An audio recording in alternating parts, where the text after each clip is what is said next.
Ça faisait des années que on me disait, faut que tu écrives sur ta vie familiale. Puis à un moment donné, je suis parti en Abitibi avec mon fils. J'étais en tournée, puis là, j'avais amené mon fils, puis j'ai tellement eu de plaisir avec mon fils que j'ai fait, hey, ça te tente qu'on écrive un spectacle ensemble?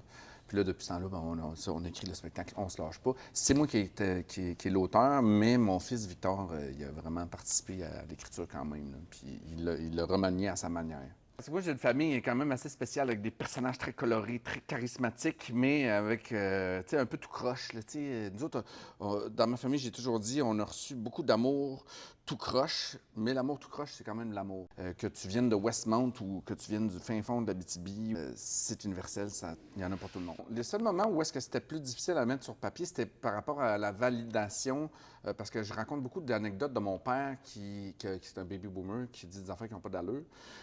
Puis, fait que là, j'ai pris beaucoup de bière avec mon père pour valider si j'avais le droit de raconter ces anecdotes-là. Elles sont assez croustillantes quand même. C'est très drôle.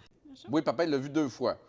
Puis d'habitude, j'aime pas ça quand il vient me voir en spectacle. D'habitude, il aime pas mes spectacles, mais celui-là, ben, comme je parle de lui, il a aimé le show.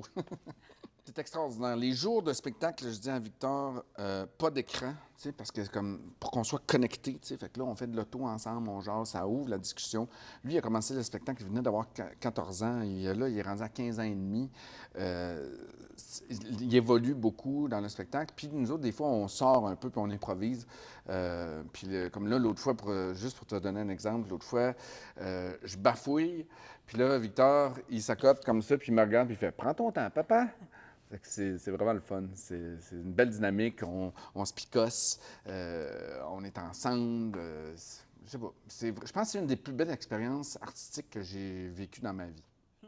Ben, en fait, on le met à jour à chaque spectacle. Chaque spectacle est unique parce que nous, on est quand même rigoureux. On répète beaucoup, Victor puis moi. On aime ça, répéter le texte, se faire on appelle ça des italiennes de texte. Puis quand on fait des italiennes, des fois, on arrête, on change des jokes, on change telle affaire. Oui, le spectacle il a évolué vraiment, vraiment beaucoup. Là. Même que là, en plus, je vais le sortir en livre. Puis là, j'ai été obligé de m'arrêter à une version, mais la version du livre qui va sortir cet automne, on l'a déjà dépassé.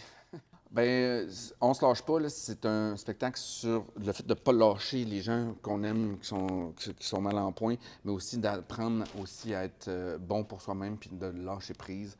C'est un spectacle sur la famille, c'est universel. C'est un spectacle sur les modèles, la transmission, les relations père-fils, mère-fille, et surtout, c'est un spectacle sur l'amour dans notre famille. Puis c'est drôle en crise.